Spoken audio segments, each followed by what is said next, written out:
किसी ने बड़े ही कमाल की बात कही है, गम हो या खुशी एक दूसरे का साथ देंगे, लड़खड़ाएंगे जो कदम थामने को हाथ देंगे।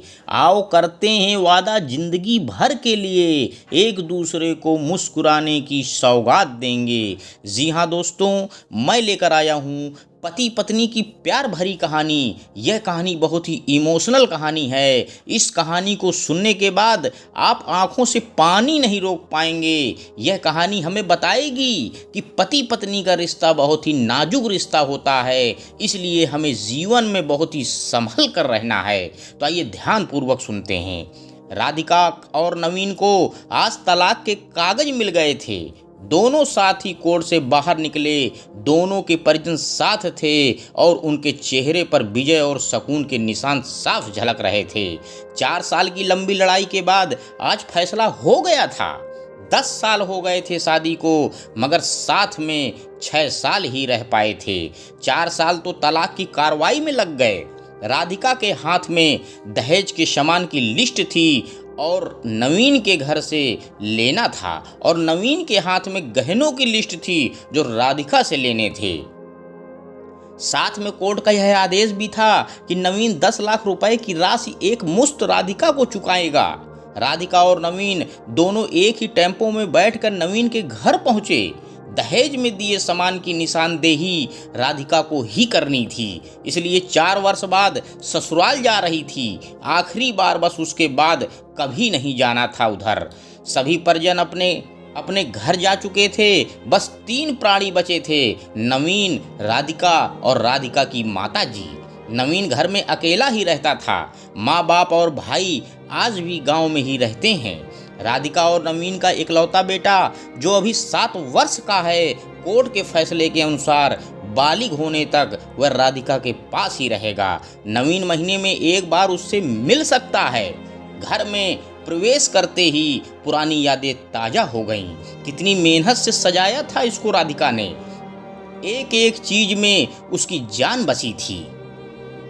सब कुछ उसकी आंखों के सामने बना था। एक एक ईंट से धीरे धीरे बनते घरौंदे को पूरा होते देखा था उसने। सपनों का घर था उसका। कितनी शिद्दत से नवीन ने उसके सपनों को पूरा किया था। नवीन थका हारा सा सोफे पर पसर गया।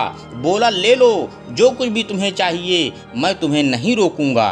राधिका ने अब गौर से नवीन को देखा। 4 साल में कितना बदल गया है। बालों में सफेदी झांकने लगी है। शरीर पहले से आधा रह गया है। 4 साल में चेहरे की रौनक गायब हो गई है। वह स्टोर रूम की तरफ बढ़ी जहां उसके दहेज का अधिकतर सामान पड़ा था। सामान ओल्ड फैशन का था, इसलिए कबाड़ की तरह स्टोर रूम में डाल दिया गया था। मिला भी कितना था उसको, क्योंकि प्रेम विवाह था दोनों का। घर वाले मजबूरी में साथ हुए थे। जब इनका प्रेम विवाह हुआ था तो सिर्फ नवीन ने उसका साथ दिया था, क्योंकि किसी की भी इच्छा नहीं थी कि इनकी शादी हो जाए। प्रेम विवाह था तभी तो नजर लग गई किसी की, क्योंकि प्रेमी जोड़ी को हर कोई टूटता हुआ देखना चाहता है। बस एक बार पीकर बहक गया था नवीन, हाथ उठा बैठा था उस पर। बस वो गुस्से में मायके चली गई थी। फिर चला था लगाने सिखाने का दौर।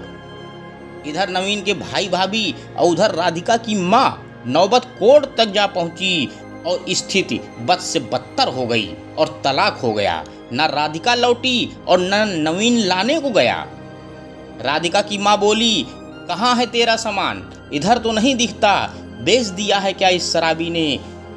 चुप रहो माँ। राधिका को न जाने क्यों नवीन को उसके मुंह पर शराबी कहना अच्छा नहीं लगा। फिर स्टोर रूम में पड़े सामान को एक एक करके लिस्ट में मिलाया गया। बाकी कमरों में भी लिस्ट का सामान उठा लिया गया।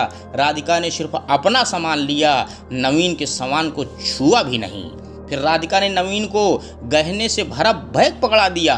नवीन ने बैग वापस राधिका को दे दिया। रख लो, मुझे नहीं चाहिए, काम आएंगे तेरे मुसीबत में। गहनों की कीमत 15 लाख से कम नहीं थी। क्यों? कोर्ट में तो तुम्हारा वकील कितनी दफा गहने गहने चिल्ला रहा था। कोर्ट की बात कोर्ट में खत्म हो गई। राधिका, वहां तो मुझे भी दुनिया का सबसे बुरा जानवर और शराबी साबित कर दिया गया। सुनकर राधिका की मां ने नाक भौं चढ़ाई। नहीं चाहिए वो 10 लाख रुपए भी नहीं चाहिए। क्यों? कहकर नवीन सोफे से खड़ा हो गया। बस यूं ही राधिका ने मुंह फेर लिया। इतनी बड़ी जिंदगी पड़ी है, कैसे काटोगी, ले जाओ काम आएंगे। इतना कहकर नवीन ने भी मुंह फेर लिया और दूसरे कमरे में चला गया। शायद आंखों में कुछ उमड़ा होगा जिसे छुपाना भी जरूरी था। राधिका की माताजी गाड़ी वाले को फोन करने में व्यस्त थी। राधिका को मौका मिल गया, वो नवीन के पीछे पीछे उस कमरे में चली गई। वो रो रहा था, अजीब सा मुंह बनाकर, जैसे भीतर के सैलाब को दबाने की जद्दोजहद कर रहा था।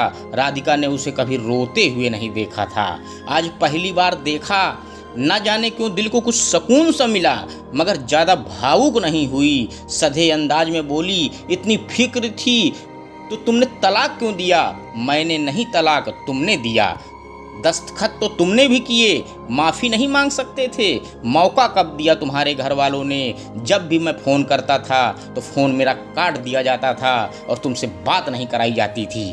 घर भी आ सकते थे, मेरी हिम्मत नहीं थी। राधिका की माँ आ गई, वो उसका हाथ पकड़कर बाहर ले आई। अब क्यों मुंह लग रही हो इसके? अब तो रिश्ता भी खत्म हो गया है। माँ बेटी बाहर बरामदे में सोफे पर बैठकर गाड़ी का इंतजार करने लगी। राधिका के भीतर भी कुछ टूट रहा था, दिल बैठा जा रहा था। वो सुन्न सी पड़ी जा रही थी। जिस सोफे पर बैठी थी उसे गौर से देखने लगी। कैसे कैसे बचत करके उसने और नवीन ने वो सोफा खरीदा था। पूरे शहर में घूमी, तब यह पसंद आया था। फिर उसकी नज़र सामने तुलसी के सूखे पौधे पर गई। कितनी शिद्दत से देखभाल किया करती थी। उसके साथ तुलसी भी घर छोड़कर चली गई, क्योंकि तुलसी सूख गई थी। घबराहट और बढ़ी, वह फिर से उठकर भीतर चली गई। माँ ने पीछे से पुकारा, मगर उसने अनसुना कर दिया। नवीन बेड पर उल्टे मुंह पड़ा था। एक बार तो उसे दया आई उस पर, मगर वह जानती थी कि अब तो सब कुछ खत्म हो चुका है, इसलिए उसे भावुक नहीं होना चाहिए। उसने सरसरी नज़र से कमरे को देखा।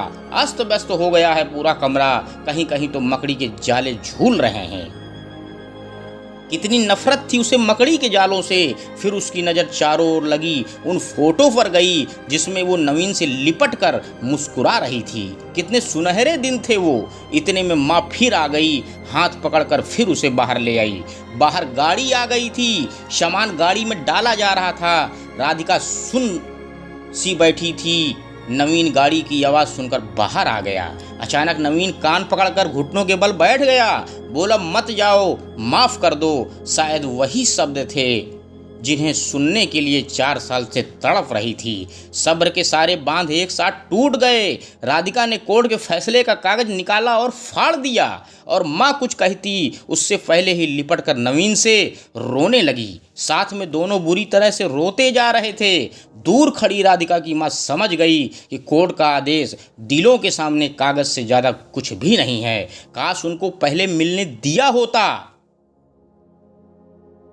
तो दोस्तों, इस छोटी सी कहानी से हमें सीख क्या मिलती है कि राधिका की माँ ने कहा, जल्दी चलो, बेटी टेम्पो आ गई है। तो राधिका ने अपनी माँ को धिक्कारते हुए कहा, ये सब तुम्हारा करा धरा है। अगर तुम लोग मुझे गलत बात पर सपोर्ट ना करते तो कोर्ट कचहरी की नौबत ना आती। कल को तुम मर जाओगी तो मेरा साथ सिर्फ और सिर्फ मेरा पति ही देगा।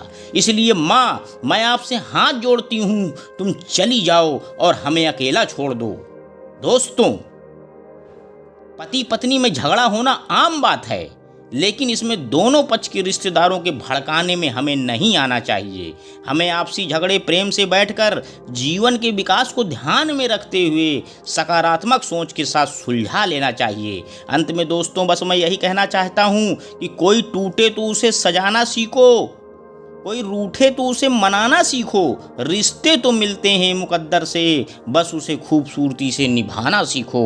धन्यवाद दोस्तों। मेरे YouTube चैनल को लाइक व सब्सक्राइब करें। आपका दिन शुभ हो।